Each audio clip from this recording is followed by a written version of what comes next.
তার যদি income tax file থাকে তাহলে সে নিশ্চয়ই পাবেন না।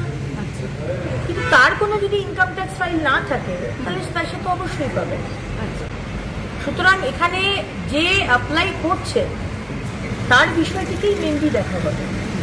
কারণ আপনি দেখতে পাচ্ছেন যে গতকাল এরকম বহু আমাদের কাছে এসছে, এতদিনে, শুধু কালকে এসছে বলবো না, এতদিনে আমাদের দপ্তরে এবং মাননীয় মুখ্যমন্ত্রীর কাছে ডাইরেক্ট ডেটা চলে এসছে যে কিভাবে বিভিন্ন পুরুষ, কিছু কিছু তার মধ্যে সংখ্যালঘু পুরুষ, আবার কিছু কিছু তার মধ্যে মানে বেশিরভাগ বাইরে অনুপ্রবেশকারী, তারা সব পেয়ে গেছে।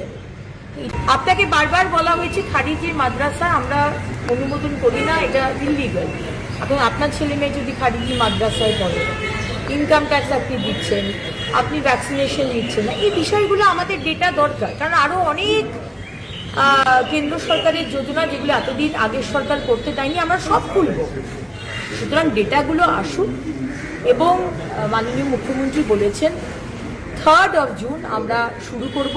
টাকাটা ডাইরেক্ট ডিবিটির মাধ্যমে আপনাদের কাছে পৌঁছে যাবে এবং নবান্ন থেকে সেদিনকে আমরা অফিসিয়ালি 5-6 জন মহিলাকে আমরা হাতে দেব। এখন আপাতত যেগুলো দেওয়া হয়েছে মোটামুটি যেটা বলা হচ্ছে ইনকাম ট্যাক্সের বিষয়টা দেখা, আর বাকি যে ডেটাগুলো হচ্ছে সেগুলো আমাদের ভবিষ্যতের জন্য কাজে লাগবে। এই ডেটা সেই জন্য একবারেই কাজটা করে নেওয়া হচ্ছে। আমরা কোনো দায়সারাভাবে কোনো কিছু করি না। যা ডেটা নিচ্ছে একেবারে ডেটা পোর্টালে উঠে যাবে।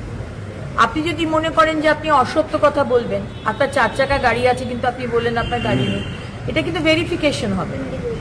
সুতরাং আমি সবাইকে বলবো আমার মা বোনেদের অসত্য কথা লিখবেন না। তাতে কি হবে, আরো বেশি ব্ল্যাক স্পট হয়ে যাবে যে আপনি অসত্য কথা বলেছেন। কারণ এই ডেটার ওপরে কিন্তু ভেরিফিকেশন হবে।